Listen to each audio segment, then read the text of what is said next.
Okay, well, welcome everybody to our virtual sit-in. I am Thomas Brooks. I am National President of the AAAC. And what we're going to do today is have a virtual sit-in for about an hour. And we're going to commemorate the 1969 BAS Computer Center Takeover. And then talk as well, not just, in true Sankofa spirit, we're not only talk about the past, which is very important, but we're going to look forward as well. So let me share my screen. Okay, great. Give me a thumbs up. You can see my screen. Okay, great. Okay, so here's the agenda for today. I'll kick things off, and then we're going to hear from Tony Fountain and Letty Hayden, a couple of the heroes from the 1969 Computer Center Takeover. Then I'm going to lead us in kind of an update on AAAC advocacy, and then some of the challenges that we're putting down to Pitt to make things better for the Black experience for students and alumni. And then we're going to hear from current students. We have a Destiny Mann, the BAS president, and Anaya Joins, who's the National Society of Black Engineers president. Then we'll do some Q&A. So the way I want to kind of run this is we should be able to do all this in about an hour. And then we'll declare that the end of regulation. If people need to jump off, great. But we can also go overtime with the discussion. But I don't want people to feel like they have to stay on for more than an hour. Appreciate your valuable time. So there's a picture there of Kimberly Williams, our first VP. When we decided to take on this leadership role, we came up with the theme, United We Rise.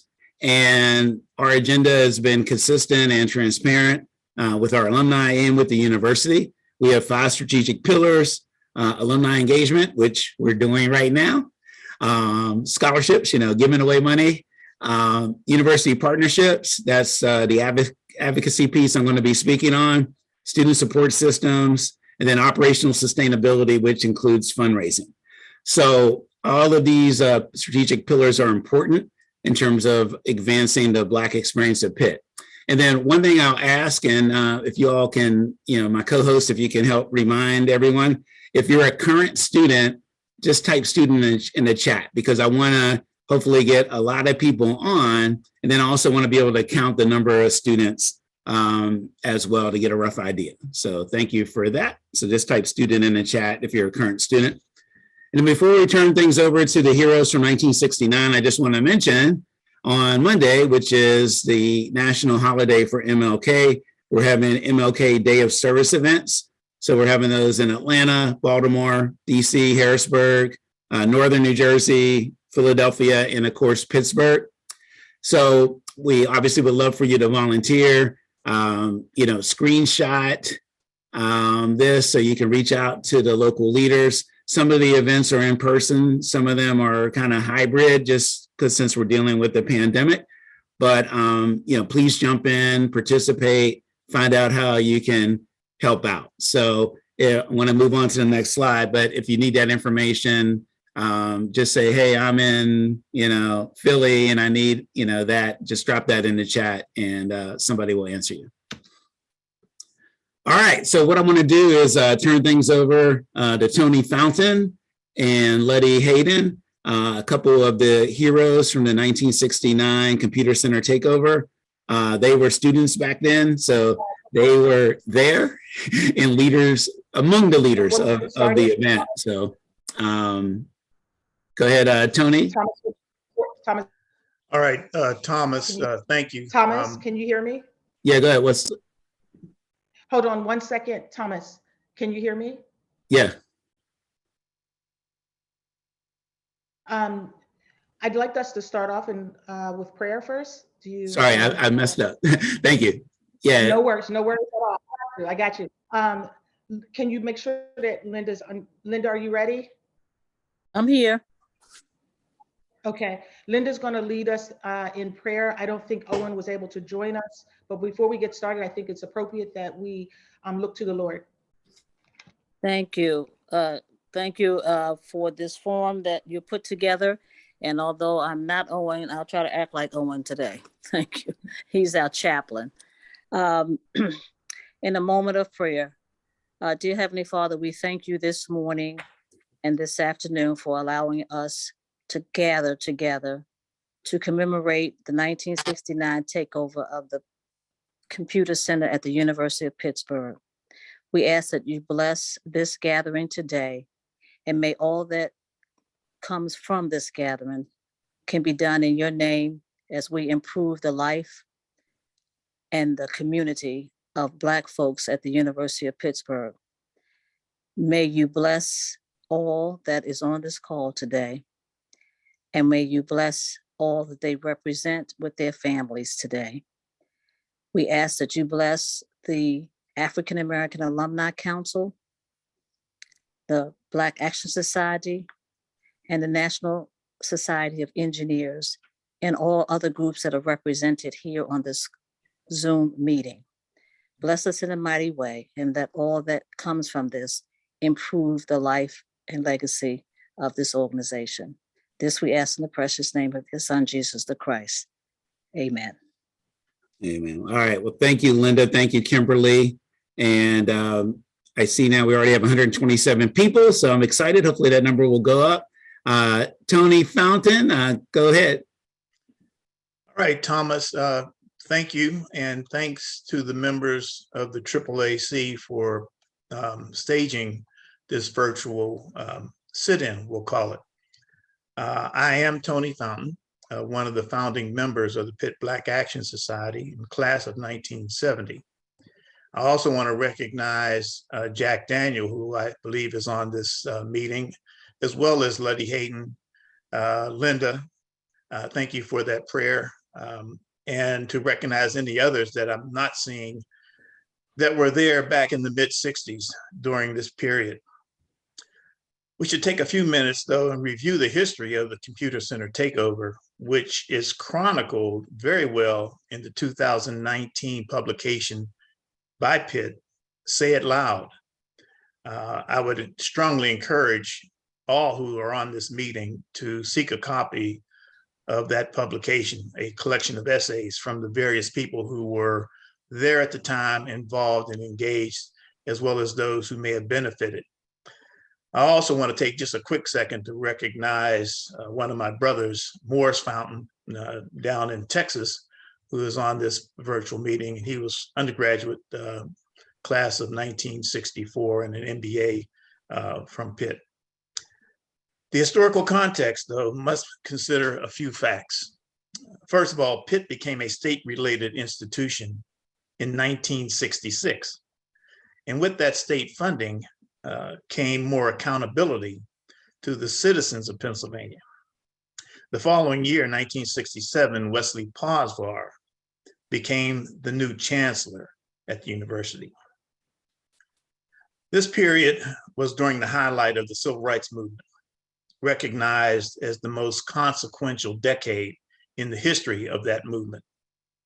Some of us were very fortunate to see Dr. Martin Luther King Jr. when he was invited to speak at Pitt on November 2nd, 1966, and later that evening at Central Baptist Church in Pittsburgh's Hill District.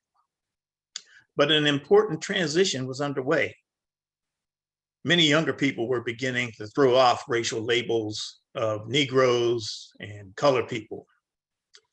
And 4 months later, Kwame Ture, commonly known then as Stokely Carmichael, spoke at Pitt on March 2nd, 1967. Use of the phrase Black Power finds its origins to the early 1960s. Kwame Ture and the Student Nonviolent Coordinating Committee effectively popularized the phrase by the mid-60s.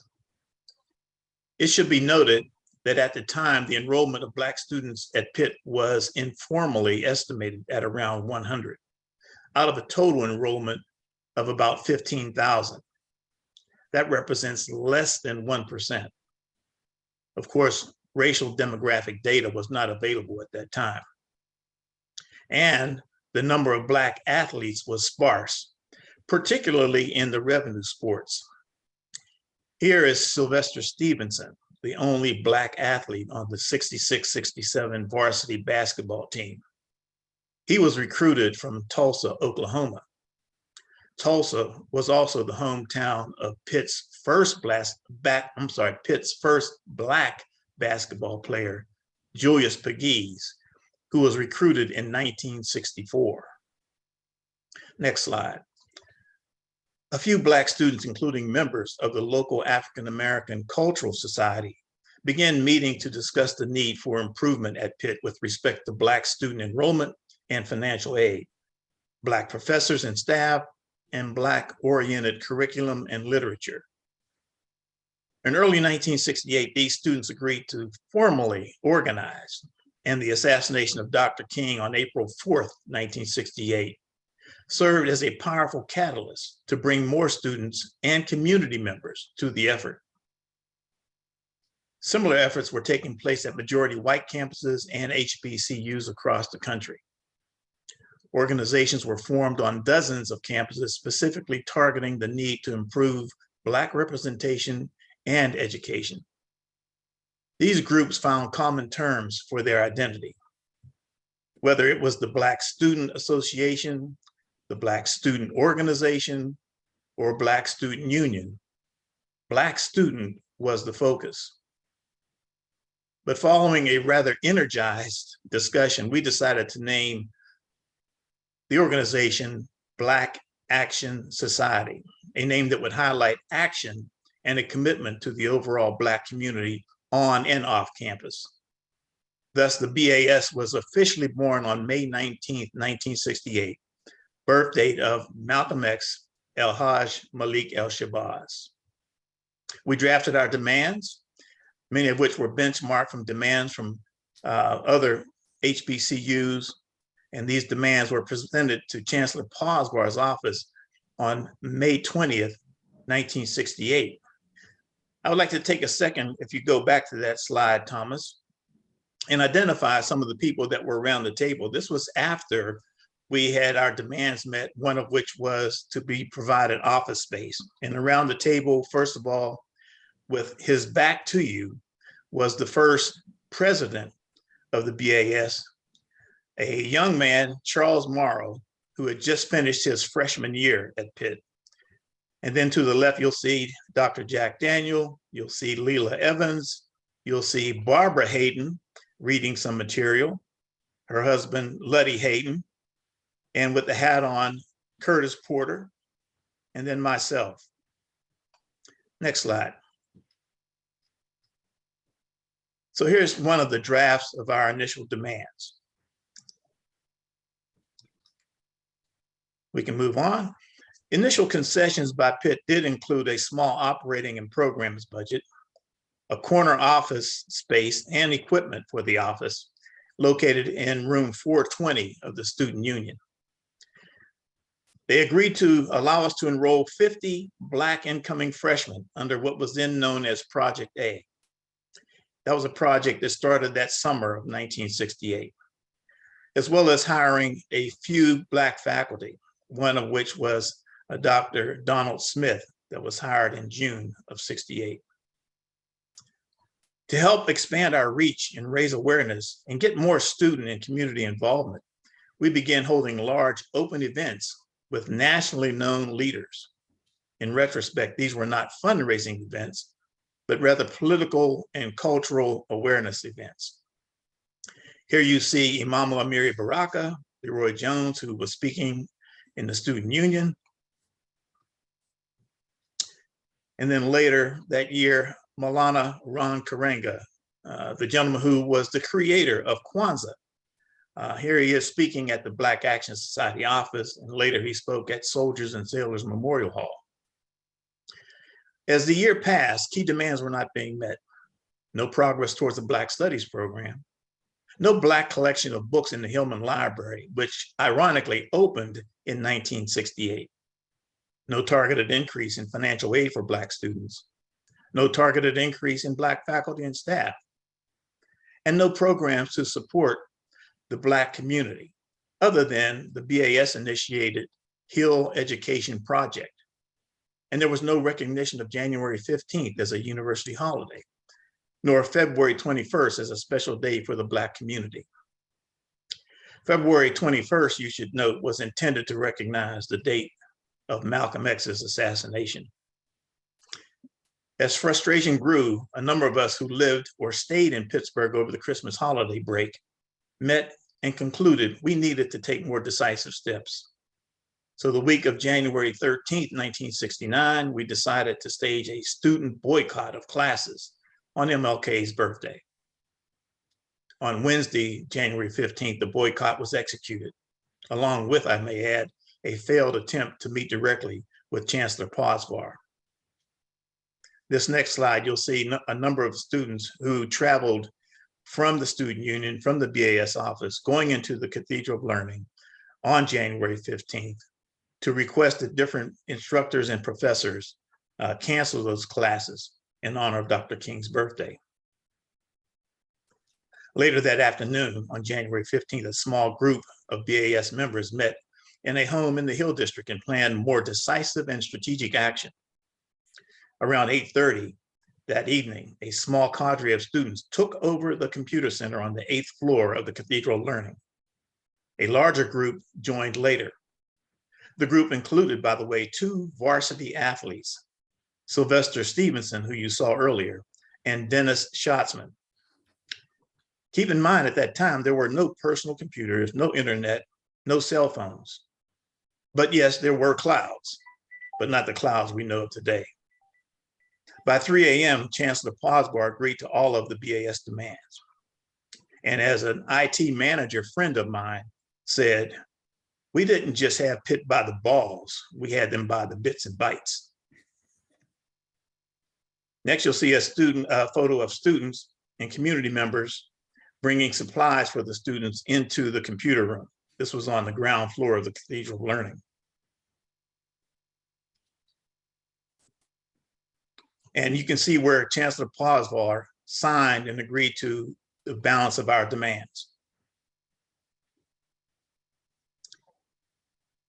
It was a tense several hours, and at the same time, a unique and proud moment.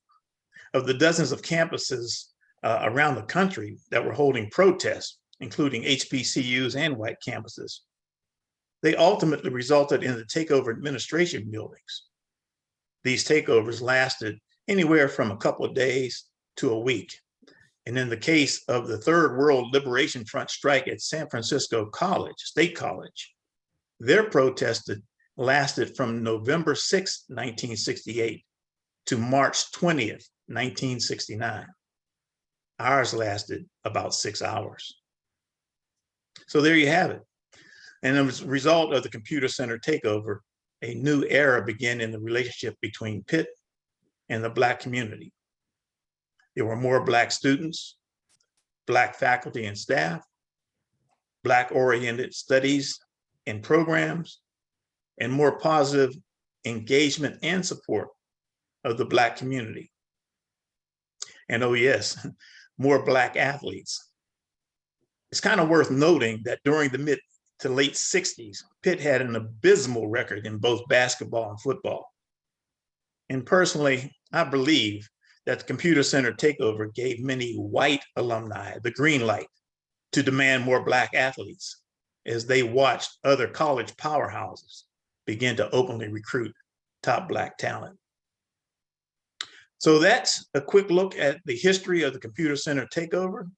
And I would ask Luddy or Jack if you would like to add a few comments.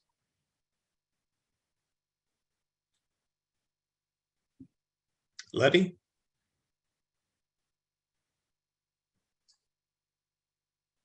Is Luddy still there? There Still he is. here, Tony. I didn't know that I could unmute myself. I thought that Thomas had to do that for me. But first of all, thank you, Tony, for that excellent presentation. I think it's important, and you included it in your presentation, that people understand the overall environmental context of what happened with the computer center takeover. I think it's also important for people to have an understanding of what went on while students occupied the computer center. And here, Jack should chime in because he was a key component of what happened during the period of time when students were in the computer center, because Jack, along with myself and along with Dr. Eugene Davis, were chosen by the Black Action Society to represent our community in the negotiations with Chancellor Pazbar, which took place while the students were in the computer center. And I just want to say that those negotiations, though tense at moments, were as successful as they were because of the action that the students had taken. That made negotiations for us a much simpler task than it would have been otherwise. So that's all I would add. I would invite Jack to comment if he chooses to. And I would just encourage everybody, get a copy of this book. It's amazing. That goes through all the history. And, definitely we could talk about this for hours and it would be time well spent. But, and what we'll do again is try to wrap up in an hour. But, if you choose to go overtime, you can linger on and we can ask more questions. Kimberly, did you have one or two questions in the chat, or do we want to move to the next segment? I'm sure we have 80 questions in the chat. But you're on mute. You're on mute, Kimberly.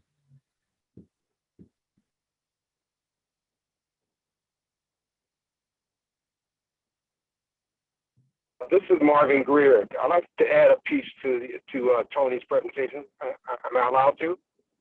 Yeah, go ahead. Can you guys? I think that Tony. No, I sorry, unmuted. Can you hear me? Can you hear me now?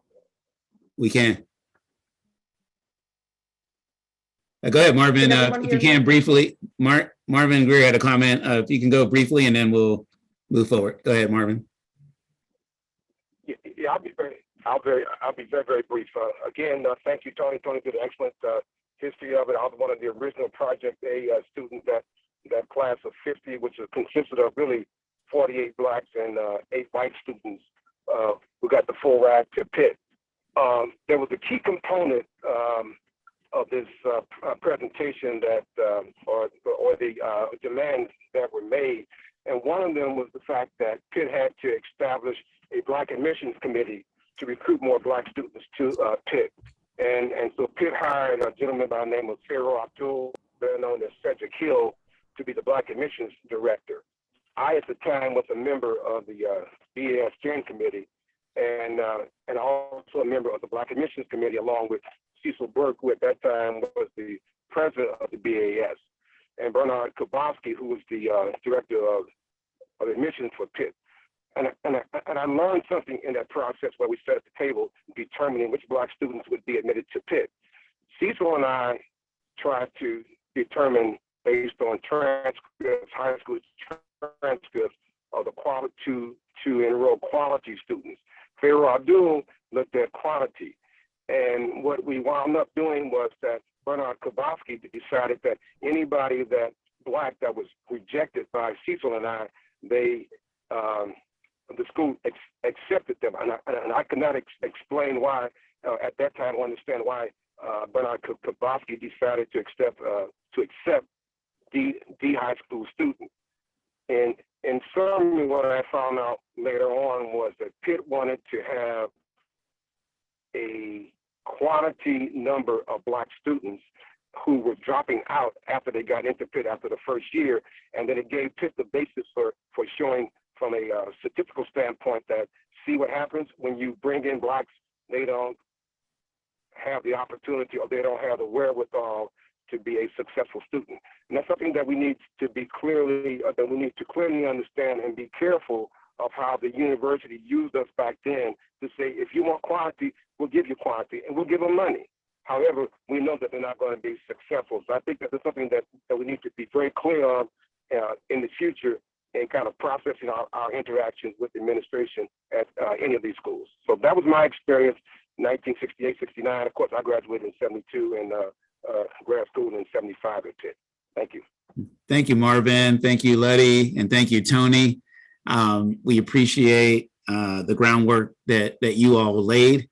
And now just wanted to notice we transition, I see about 156 people. So that's great. If you are a current student, whether you're undergraduate or graduate, just type student in the chat. We just want to count how many students that we had on this event. So I want to get into some of the AAAC advocacy. So of course, our mission is to promote a spirit of community, loyalty, and support among African-American alumni, strengthen their connection to Pitt, and promote the recruitment, retention, graduation, and advancement of our students, faculty, staff, and administrators, core values, relationship building, learning, diversity, traditions, and advocacy. So that's what we're all about. So before I get into some of the challenges that we're looking to push the university on, I want to make a point that we all, as alumni, can volunteer and we can give back. And that's what amplifies our voice. And there's a number of areas you can get involved with, ranging from alumni engagements, and then of course, scholarships, fundraising goes hand in hand with scholarships. There's something new called Panther Link. This is where we can interact with students who have their admissions letter, but they haven't chosen Pitt yet. And if we can have, some more African-American faces on there to interact with them, that would be great. We have mentoring through Pitt Commons. Believe it or not, we got to start planning for next year's homecoming or 2022 homecoming, community service like the MLK Day of Service event, and then what we're about to do right now, activism and advocacy. And there's many other committees, including communications and our regional campus committee that we need some volunteers on. So in short, what we call university partnerships is really about activism and advocacy. And what we're really trying to do, big picture, is continue the good work, from the folks in 1969.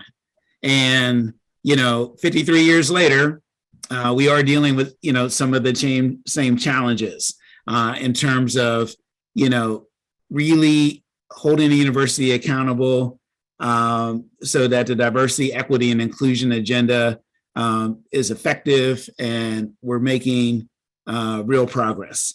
So I'm about to show you some data, some of which I showed Monday night. So for a few of you, it might be a repeat, but I think we have a lot of new people on that need to see the data. I pulled this data that you're about to see from the website at the bottom. Pitt has a diversity and social justice website where they publish data on students, faculty, the procurement spend, what type of money Pitt is spending with Black-owned businesses. So there's many drop downs, many ways to slice and dice the data for yourself. And I invite you to do that. I'm going to give you a snapshot. I can't go through every single piece of data, but I want to give you a good snapshot. So first I want to talk about admitted students. Now, these are people who, these are African-American students, and I'm only talking the Pittsburgh campus, and the regional campuses are important, but for this short time today, I'm just talking about the Pittsburgh campus. These are admitted students. These are people, Black students who've received an admissions letter. And if you look at the data, 2010, 2013, 2014, pretty bleak.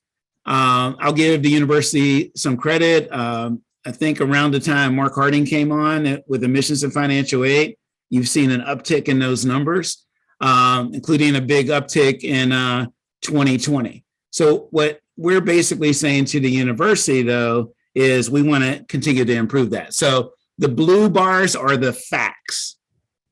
The yellow bar is exponential forecasting based on a 3-year moving average. And then the green bar is the upper confidence bound. So what we're basically saying to Pitt is, hey, we think in 2023, the number of students who get those admissions letters can be over 2,000. And we think in 2025, that number could be between 2,500 and 3,500. And what we have to do is push the university to be intentional about moving the needle on these numbers. So those are admitted students. Now, the next thing is actually getting them to show up and check into their dorm and pay their deposit and all that. So again, the blue data are the facts. The yellow is the forecast that we think is possible, and the green represents an upper confidence bound. So you can see this is the number of new incoming freshmen, in the fall of each of these years. And, you can see the data bounced up and down from 2019 to 2020, and then up to 2021. We had a big jump, which is good. Not probably at the level of, when some of us went to school in the late 70s and early 80s, but we did have a jump up. So in 2021, we had 396 new incoming freshmen. I happen to know off the top of my head, 24 of them were athletes. So that's an increase. So in 2020, that 246 number represented about 8% of the incoming freshmen. In 2021, that bigger number of 396 represented 8.4%.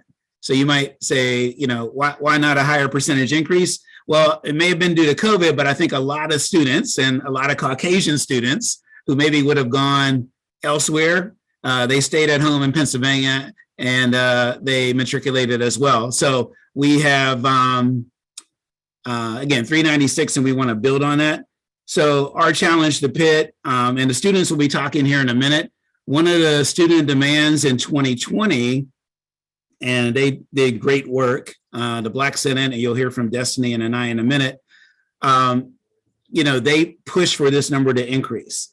And so what the university did commit to is to get to 10% of African Americans of the total undergraduate population 5 years later. So I'm adding 2020 and making that 2025.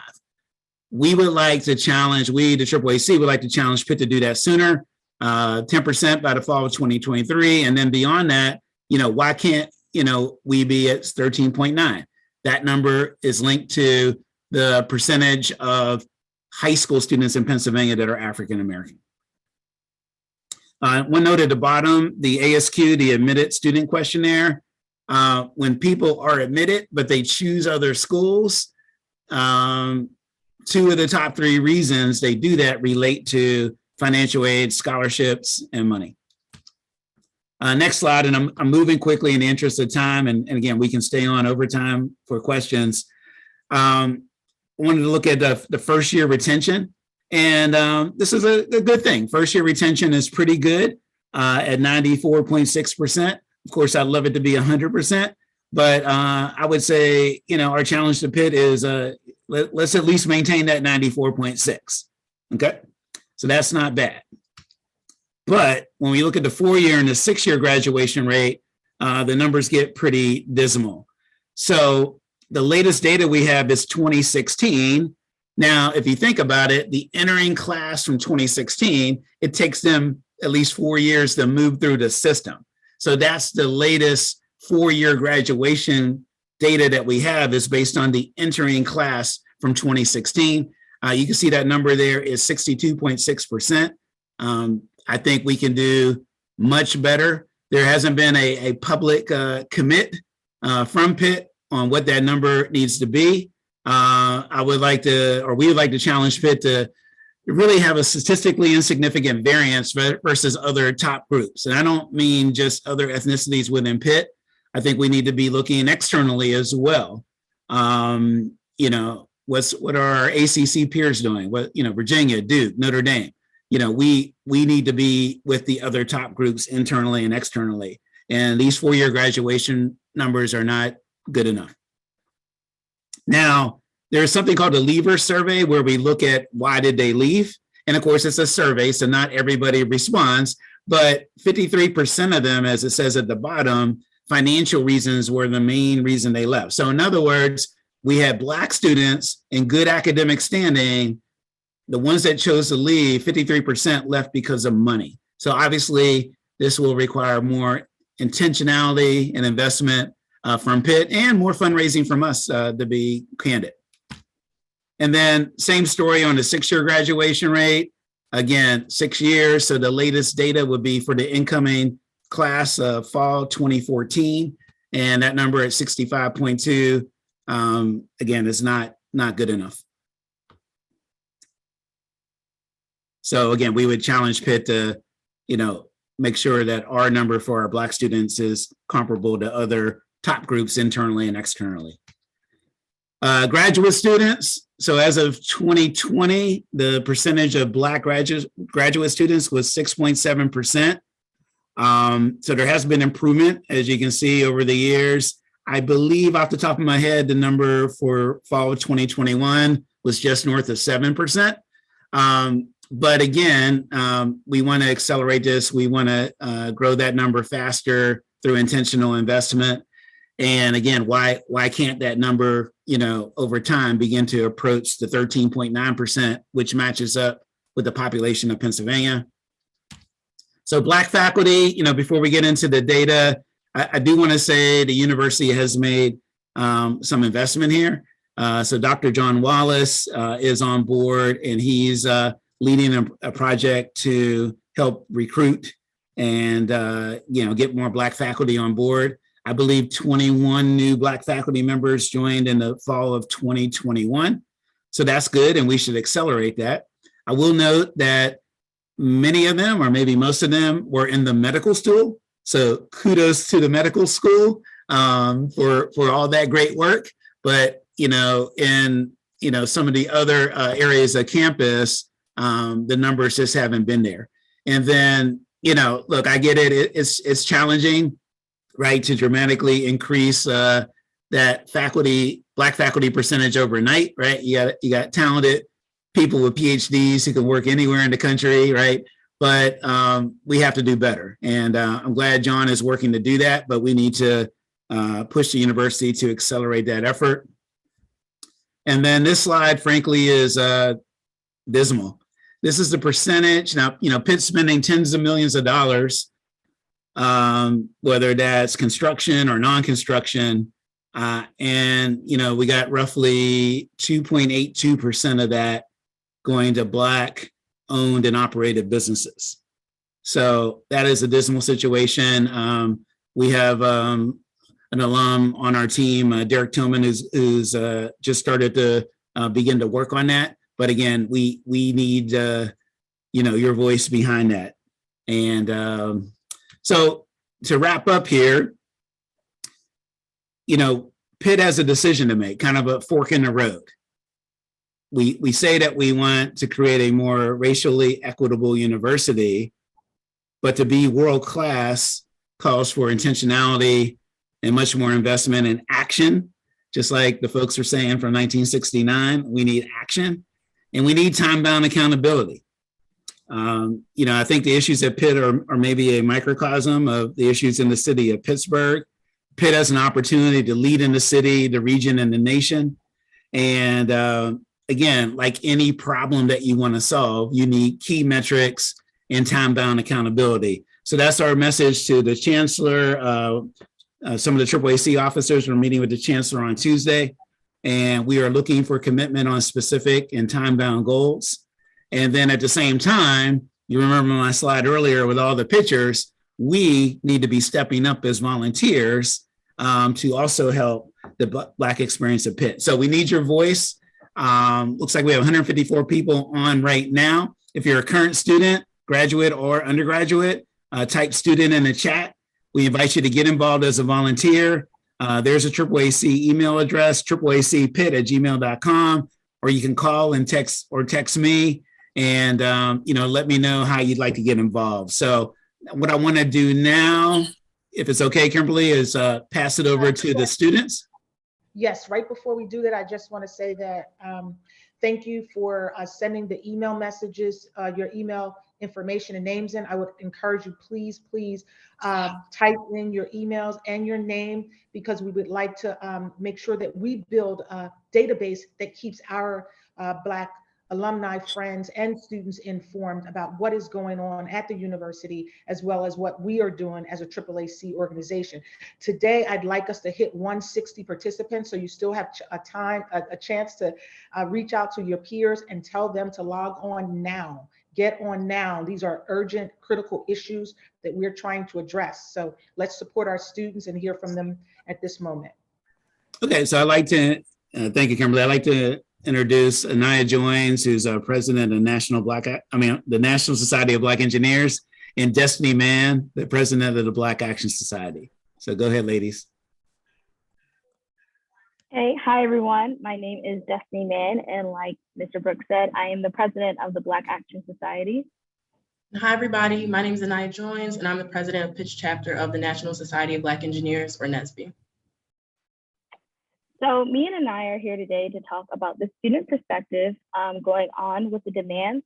But first and foremost, we would like, on behalf of the Black student population, to thank Mr. Hayden, Mr. Fountain, and all the students who were involved in the computer takeover for their bravery and determination for social change. We're all gathering here today because of their actions taken by the young Black Pitt students of 1968 and 69.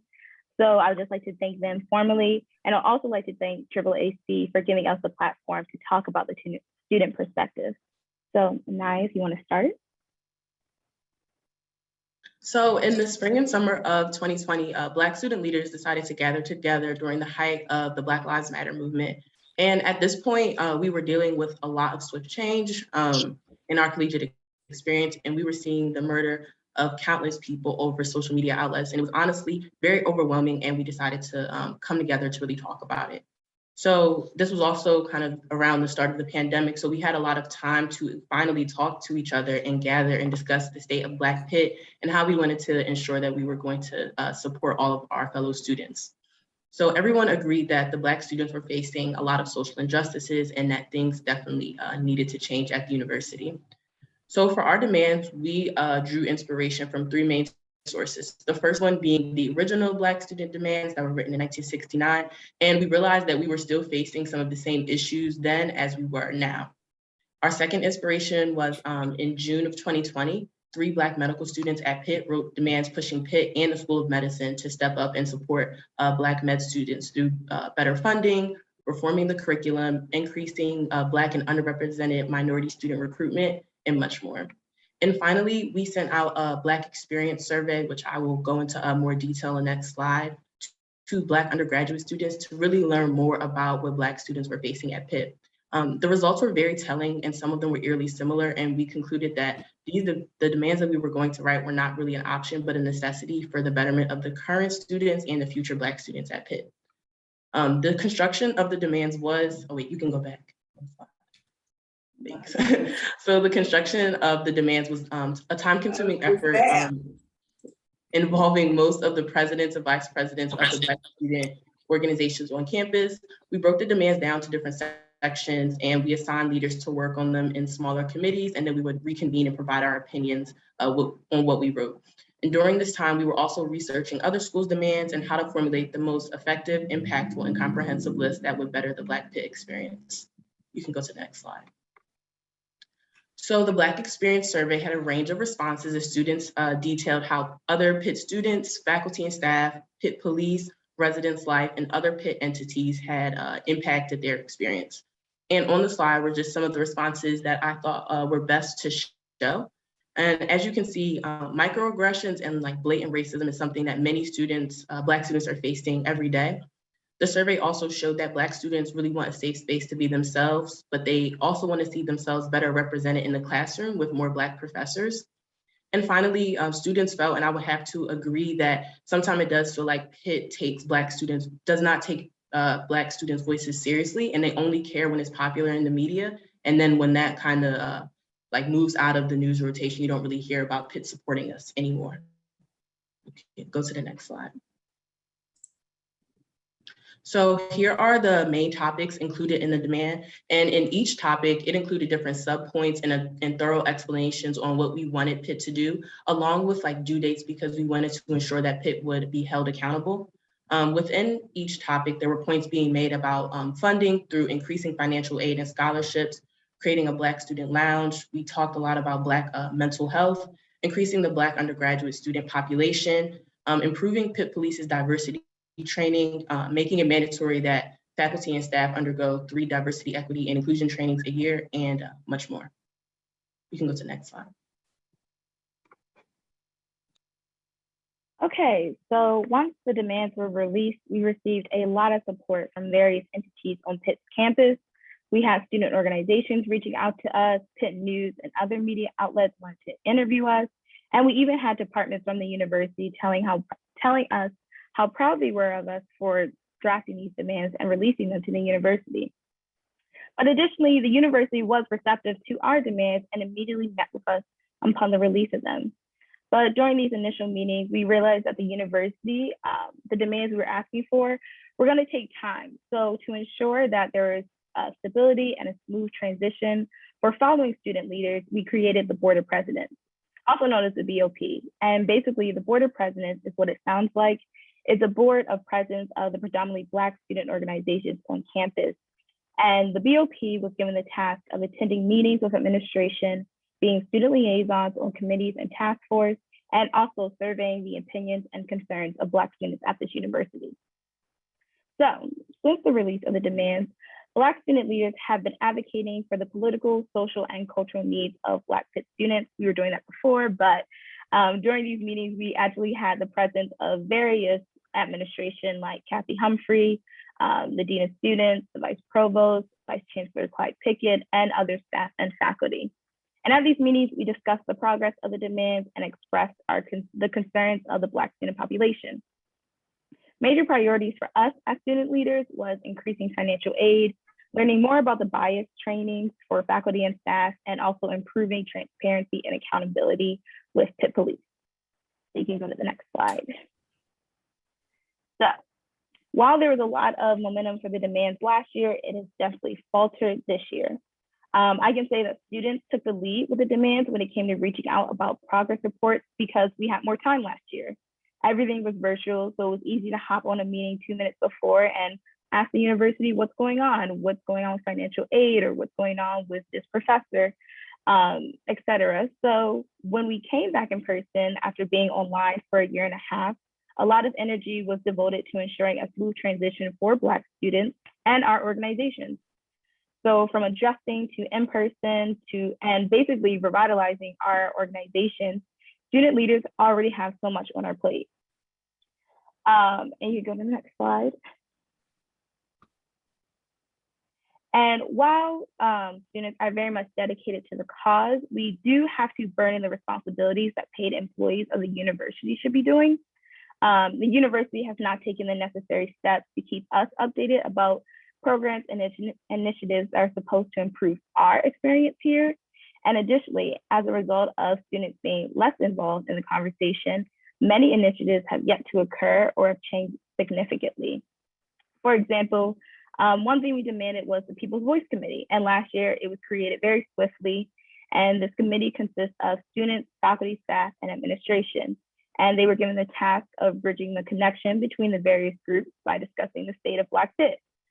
But the People's Voice Committee has yet to meet this entire school year. And similarly, we did not have any Pitt Police town halls last year.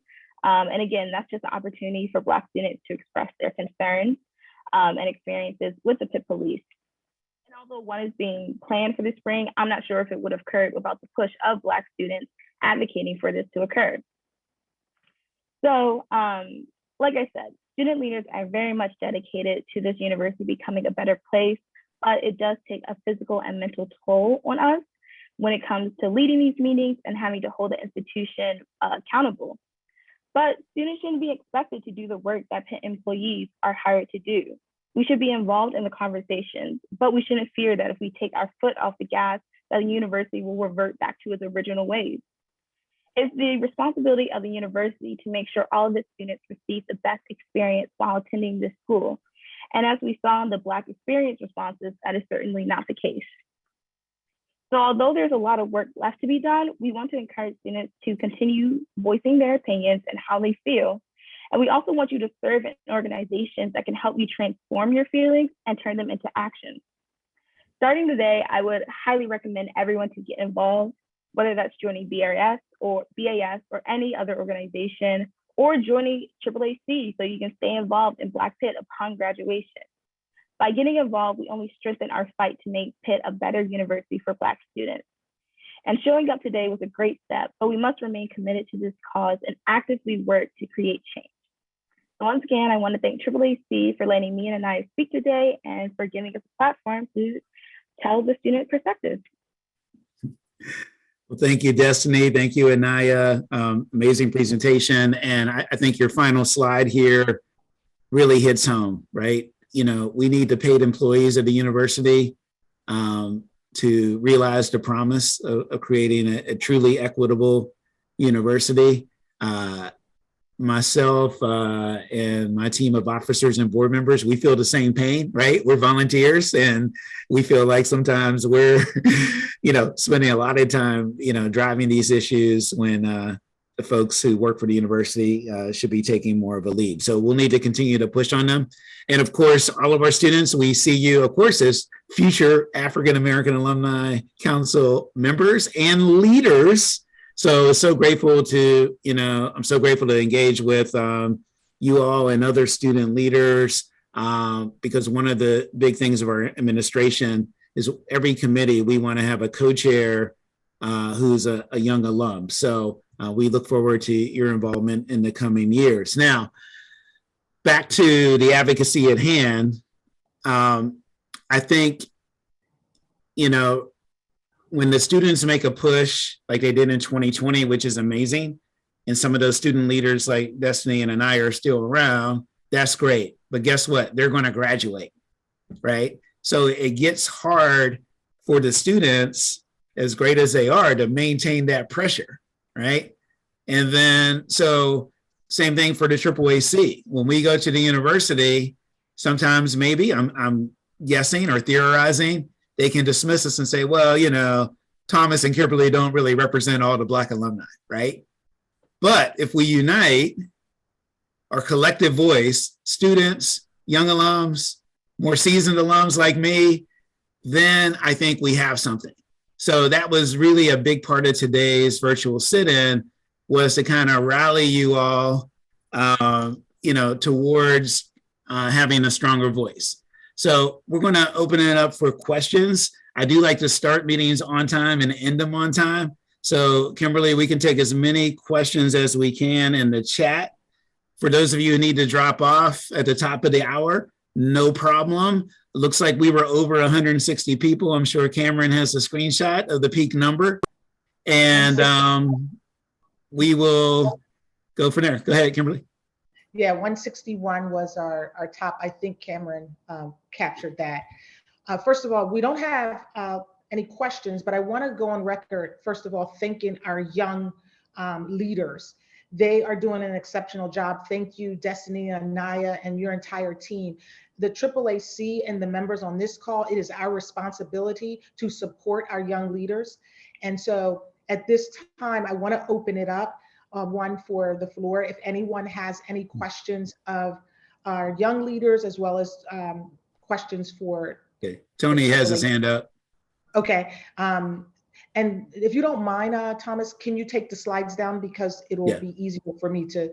Yeah, so everybody, grab that information about the email and the phone number so that you can get involved. All right. All right, Tony. And then John. Okay, thanks, Thomas. Recall back in the presentation on the birth of the BAS, how we emphasized that it was a broad-based organization directed toward improving the Black experience, both for students, faculty, staff, and the community. And so I just want to encourage both Destiny and Anaya and any other student groups to find opportunities to bring members of community organizations into your meetings on occasion and have them participate, so that when you get to a point where you need broader support to request action on a demand, that support is not just at the university level, but it's from the community as a whole. That's it. Thank you. Great suggestion for the students and great suggestion for AAAC as well. And we are beginning to think about that. Before we go to the raised hand, there is a question in the chat. What is the university's commitment to putting more money into retention programs? Many of the past programs that retain Black students are gone. So I know that I'll try to take a stab at this. Right now, I don't know of programs that the university has in place to retain Black students. This is one of the issues we want to talk about with the university, is the retention of African-American students. Yeah, there is the Excel program for engineering. Maybe Anaya can speak to that. But yeah, we definitely need more, and that's part of our ongoing discussions. Okay, let's go, John Morgan. Good afternoon. I'm a current father of a Pitt graduate and football player. And just to give you a little history, so last year, this time for the MLK town hall, he spoke for the first time. And in our conversation, he just, and myself and our family just found out that there was a undergraduate Black student union or student group on campus. And in those conversations, he spoke about or wondered why, one, no one had ever reached out to the athletes, for them to know about that program. And two, no one still has reached out to the athletes to try to get them involved.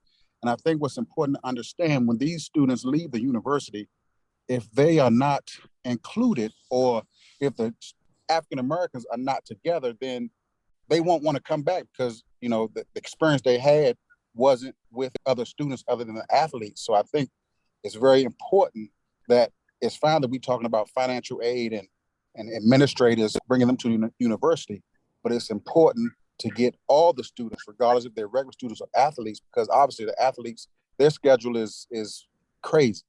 But it's important when the new freshmen get on campus to find time to speak to those students and parents to make sure they know about the struggles of the students and what opportunities and what clubs they have on campus. So if they choose to take part, they can. But if they don't know about it, then obviously they won't do it once they while they're on campus. And then to join you guys' organization, it won't be a priority because they didn't know it existed. Yeah, you're 100% right. And I want to bring in Jordan Fields to the discussion. She is a young alum from Pitt. She was a former track and field athlete at Pitt, and now she's a first-year law student. And she's part of our committee that's working on these very issues. But I'm just going to say, before I let her speak, I agree with you. Athletes are a key constituency among our African-American experience and our future alumni, and we need to do better from the AAAC perspective. Jordan, you want to comment? Yeah, sure. I was just going to add, in addition to being a member of AAAC, I'm also on the Board of Trustees Committee on Athletics, and we have a meeting next February. I brought up the same issue last year when we had a meeting, and Dr. Pickett, Heather Legg, our AD, Chancellor Gallagher, Dean Bonner, as well as Jimbo Covert, who is our committee chair, were all extremely receptive. I do have some data on athletes, but that is confidential, so I will see if I can try to get that out of the university's hands. But no, I've brought up this issue countless times. And so I definitely hear you and know that somebody is definitely working to fix that. Yeah, and I'll just add, again, another opportunity for we as alums to get more involved, whether it's, I'll call it mentoring, right? People like, Jordan Addison are going to go on to make millions in the pros, but the vast majority of the athletes, of course, are, not going to be professional athletes. So they need connections with people like you in business, engineering, whatever career you're in. And what I would love to do, and Jordan, I'll be asking you to help organize it. We can get more alums to kind of volunteer to make those connections with the athletes. I think that's, again, another thing we can do. We need to push the university to do better, but for us as alums, we need volunteers. Now, we don't need everybody to, work 20 hours a week like I'm doing on AAAC, but a couple hours a month can be enough. So, all right, let's go. Maybe Kimberly, you want to go to the next hand, or I you have have a question in another the chat? Yes, there's another question in the box. think the question is related to what do the Black faculty and staff say about any of this? And what is AAAC's perspective on Pitt's continued growth in Black neighborhoods like the Hill and Homewood sections? All right, well, so the second part of the question, me personally, I grew up in a challenging socioeconomic background, I'll put it that way, single mom. And, we need to make sure that our Office of Admissions and Financial Aid is recruiting in the urban areas, which of course, Pittsburgh is a priority. I think there's some willingness to do that. And again, I think Mark Harding is doing good work there, and we need to continue to push for more good things to happen. Regarding the Black faculty and staff and administrators, and there's kind of a distinction between the three, we at AAAC have a lot more work to do in terms of engaging. One milestone is this sit-in, right? I really, before we try to get paid employees involved, we need to show as students and alumni that we're serious about making this push. And then we can get them to join in. So we are definitely looking at that as part of our strategy over the next few months. And we need to pull our voice together. And I don't know if any other Kimberly or anyone else wants to chime in on that.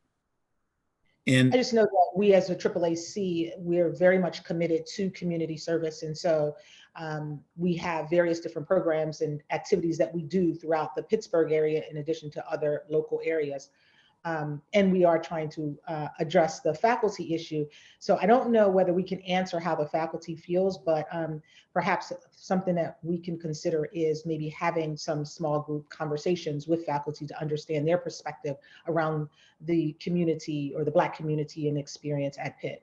Yeah, our team has been in office 6 months. We have more work to do on the faculty side. I'll just be very candid, but again, it's a lot of volunteer hours. So let me just say it's after 12. So we've reached the end of regulation. If some people need to drop off, that's okay. But we'll go overtime and, just kind of hear some additional questions. Appreciate everybody jumping on. So stay tuned and we'll continue to, drive more awareness of these issues. So I guess, Gary. Hey, good afternoon, everybody. My question was, after hearing the students talk about the demands and the things that they are working on and the challenges that they're having, is maybe not today, but at some point in time, if the students can get information back to the AAAC as to what is it that we can do as a AAAC to help them out. I totally agree. Can I respond? Thomas? Yeah, go ahead. Marvin Greer. I want to kind of answer the question of the gentleman that talked about his son being a football player and him being not aware of the Black Action Society or the AAAC. One of the things that we were doing here in AAAC in the Atlanta chapter was that we were helping to recruit Black students into Pitt.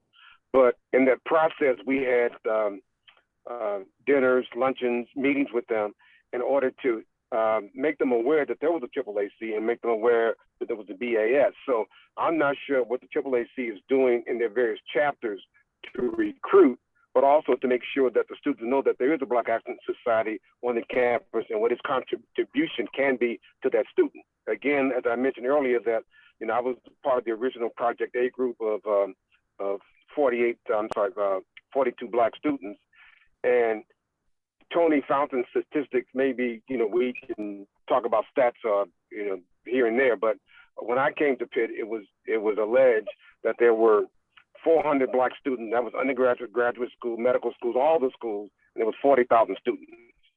Okay, and so some of the numbers that you just mentioned showed that, our Black population at Pitt was 0.1%, and that obviously hasn't changed in the last 54 years.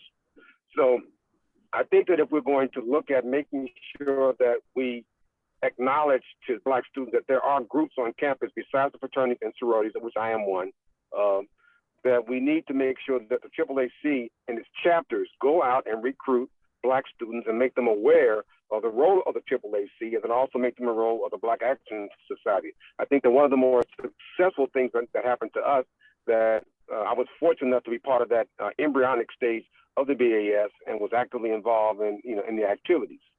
And if you saw some of the clips that Tony Fountain showed on the slides, you saw students walking up and down the steps going and protesting about having Black faculty and Martin Luther King Day. One of those slides had me and some other students. So I think that we need to create a call, and the call is that if you want to make Pitt a better place for a Black student, then we need to get actively involved. So besides our academics, besides our sports, there's some social consciousness stuff that we need to do. And I realize this is 54 years later, but I think that some of the same issues exist now that existed then. Yeah, thank you, Marvin. I agree that AAAC can do more locally to help recruiting. Before the pandemic, you mentioned Atlanta. There was an amazing recruiting event where the Office of Admissions and Financial Aid partnered with the local Atlanta AAAC affiliate. And we need to get back to more of those. We're still in this pandemic, but I think there's a willingness to get back to some of that in some of the key metro areas. By the way, we had even planned during the Peach Bowl to have a reception and invite some students in addition to alumni, but that got canceled due to COVID. So I think, yes, there's a willingness to do that. We as a AAAC need to step up, and specifically that's at our local affiliate level. So I agree.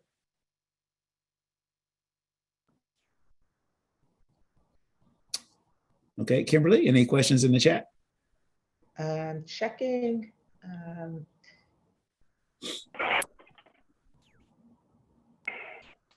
One question is, can we see if the university ever did a climate study for faculty? So we might just want to put that down, Thomas, as to look into. Yeah, we can ask John Wallace. Okay, I see Val Njai has her hand up. Go ahead, Val. Good evening and good morning and congratulations. This is a fabulous way of commemorating Martin Luther King Day and the takeover. I just wanted maybe one of the students to talk about or mention the fact that in '68, and I was part of Project A with Marvin, there was only the BAS, but today we have quite a few Black student organizations. So for those who haven't been around in a while, I think we would be remiss in not acknowledging those other organizations also. Destiny, Anaya? 100%. I think we were hoping to emphasize in our presentation as well that this was a collaborative effort when it came to the demands. The Board of Presidents is involved with all of the predominantly Black student organizations on campus. I think it's 16 now, which is probably a lot larger than what some of the alumni are used to. But yes, Black Pitt has become very much diverse in the amount of student organizations that we have on campus. And we're so appreciative that there are various organizations that can cater to the needs of different demographics on this university. So yes, there are a lot of student organizations on this campus now. Thank you. Thomas, there's another question in the chat. Does Pitt have a program to do business with Black-owned businesses? Is it measured and tracked on a year-by-year basis? And I think this is one of the areas we're really pushing the university to do something about. I'm not aware of any specific program, but we are planning to bring this up to the chancellor as one of the priorities for the AAAC. Yeah, well stated. I did show a slide on that earlier. I was going through it pretty quickly, but yeah, the procurement spend with Black-owned businesses is abysmal. I think it was something on the slide I showed, like 2.8% of those dollars are going to Black-owned businesses. So on our committee, we have another relatively young alum, Derek Tillman. I don't know if he's on the Zoom right now, but he's going to lead that effort. He's a local successful businessman, developer in the Pittsburgh area, has a lot of connections in the city and in the university. So I think he's the perfect person to lead that effort. So I just recruited him at homecoming and he's just getting started. But yeah, we have a lot of work to do. And Derek, if you're on, we can unmute you and if you want to say something. All right. So he might not be on, but he's committed to the cause. Yeah, that's a big issue. And I think, frankly, we as alums haven't given that enough attention over the years. I'm not saying nothing has been done, right? But I think, like the students were saying, right? If we let our foot off the gas, the university tends to default back to inertia, status quo, doing nothing. All right. Is there another question? Alfonso.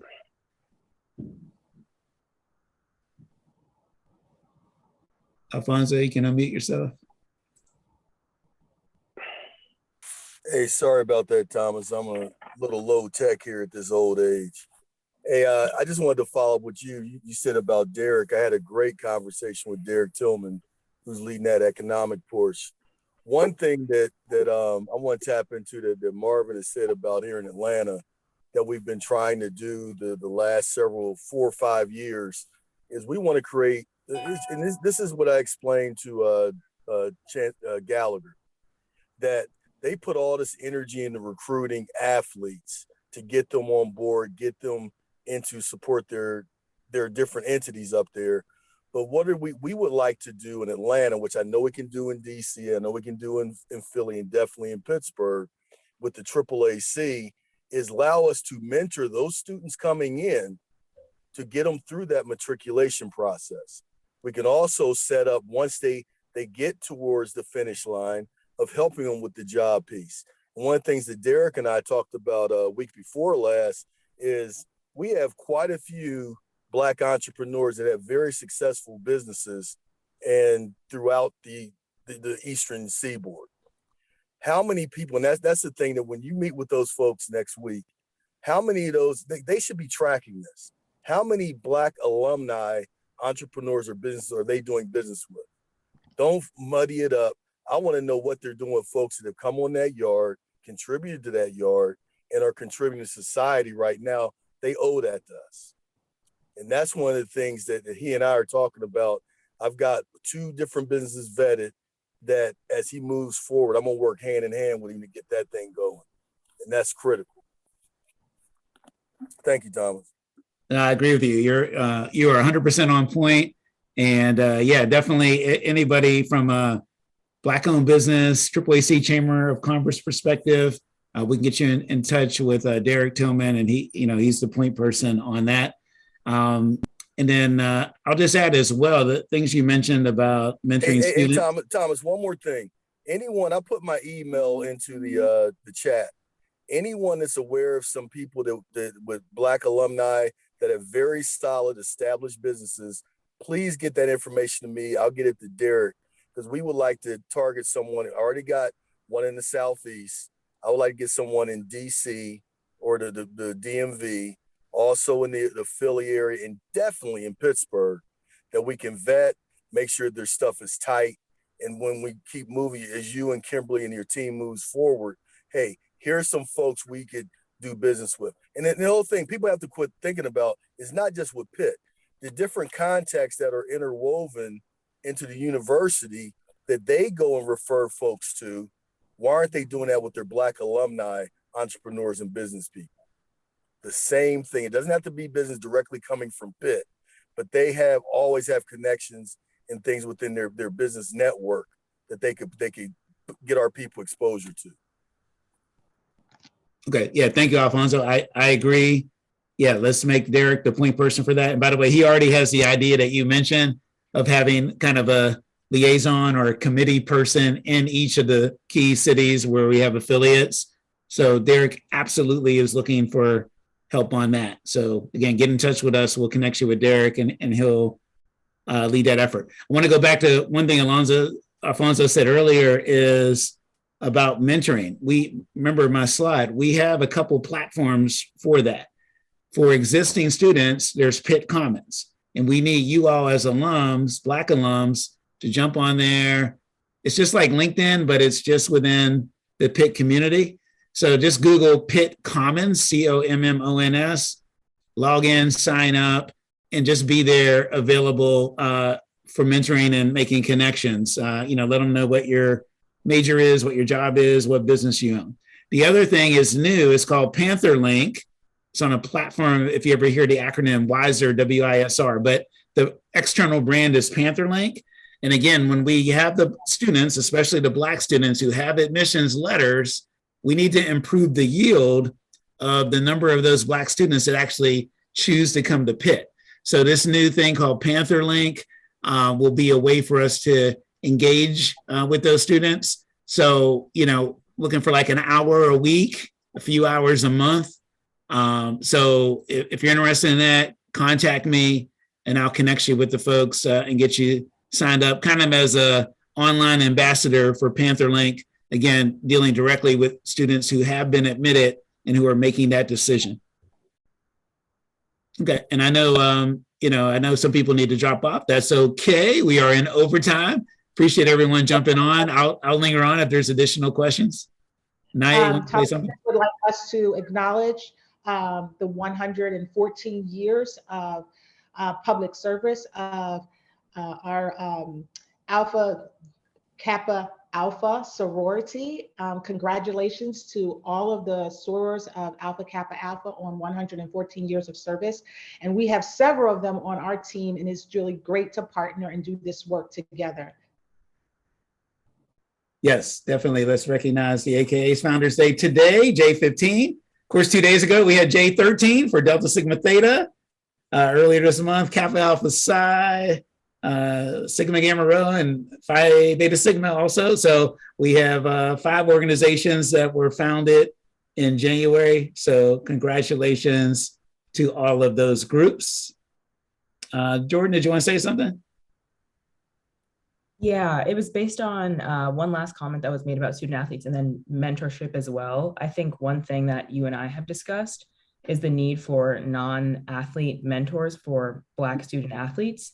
And so if that's something that people on this call would be interested in doing, that's an issue that I want to bring to our committee meeting next month, because as good as the student athlete life looks, those kids are practically being abused and have no real support, and very few Black professionals to kind of turn to in their 4 years at Pitt. So again, if anyone thinks they'd be remotely interested in that, please send me a message, because I really want to encourage the university to start a program in partnership with AAAC on that. I agree totally. It's so great to have Jordan on our committee as one of the leaders. And Jordan, by the way, I made some contact with Penny. Is it Samaya? Yeah, Penny's been great. I'm guessing you know her. So, she's very open to connecting us as Black alums with the athletes. Like I said, Aaron Donald, he's set financially, right? He's in the NFL. Jordan Anderson is going to be fine. But the vast majority of athletes, right, they'll be pursuing some other professional career, and we need to connect with them. Yeah. All right. There's a couple more hands up. Is it Amara? Yes. I'm unable to turn my camera on. I'm zooming in from my phone. Is that okay? That's okay. I just wanted to say great job to everyone who showed up and all the efforts that are being done to make the university a better place for Black students. So I just wanted to commemorate everyone for that. And I would like to speak to the council about one of the programs. I'm in the RISE program here at Pitt. And one of the opportunities that was offered through the RISE program was to speak to, I think it was the students at the Malloy's Prep.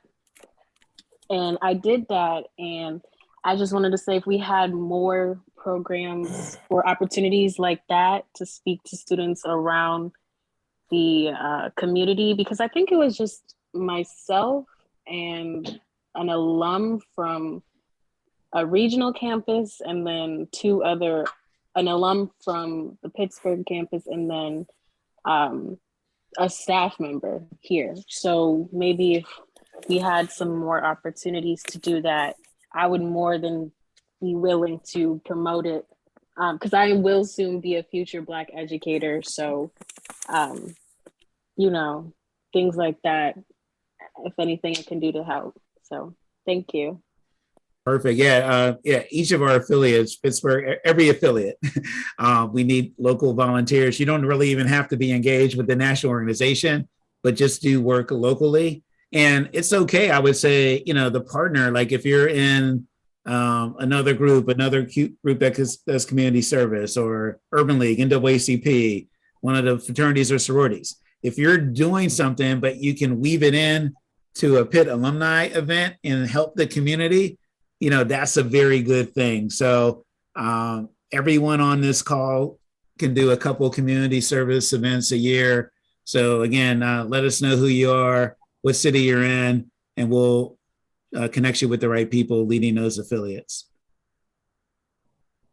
All right. And I saw Derek on. I unmuted you, Derek, in case you're able to talk. You may not be in an environment where you can talk, but lots of interest in our Chamber of Commerce efforts to get more money into Black businesses. So Derek, if you want, you can unmute yourself, but we'll go to the next hand.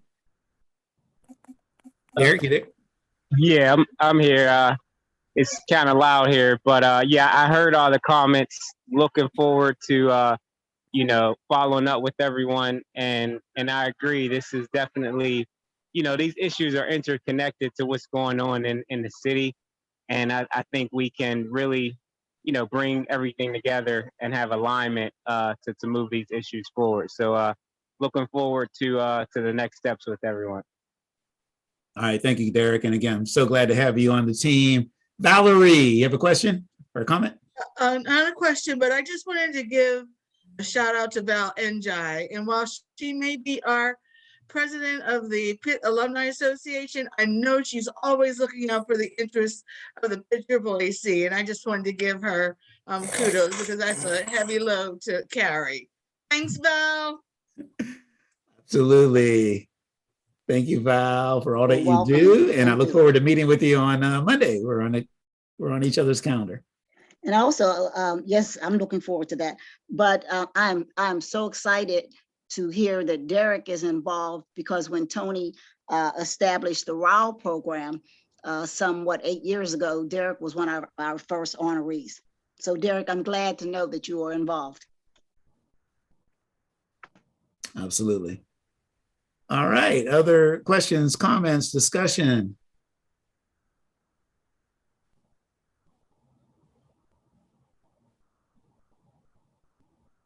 Well, if there's none, I guess, again, my closing thoughts are, you know, for us to advocate, for us to have the strength in our voice, we need to come together, definitely students and alumni.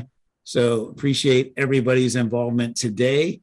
And we'll be looking for your involvement moving forward as we seek to, you know, hold the university accountable for commitments and time-bound goals to improve the situation in some of these areas and overall improve the Black experience. Like I said, there's probably 9 or 10 different ways for you to get involved with the AAAC. So just reach out to us. We'll get you in an area that fits your skill set and your passion, and we'll have some fun along the way. Appreciate all of our heroes from 1968 and 69. Thank you so much for being on. Thank you for all that you did, you know, to make my experience better in the 80s. And I appreciate all the current students. You all are amazing. And we look forward to continuing to work with you even more closely over the coming months. So if there's nothing else, we can. I just have one piece of closing.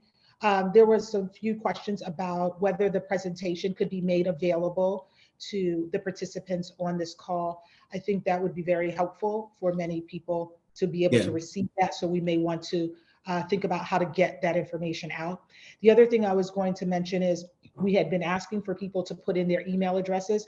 That is very helpful. So one of the things that we can commit to as a AAAC is to keep you informed about what is going on and ultimately what the outcome of our conversations are with the chancellor, and how you can continue to support the priorities that we spoke about today. So if you put your email address and names in there, we will make sure you are added to our email list. And if there are other people that you know want to know about what's going on with the AAAC or have a very strong interest in the Black experience at the University of Pittsburgh, please let us know so we can add them to all of our communications. All right, thank you, Kimberly. And my last comment is, yes, this event was recorded. So Excuse me.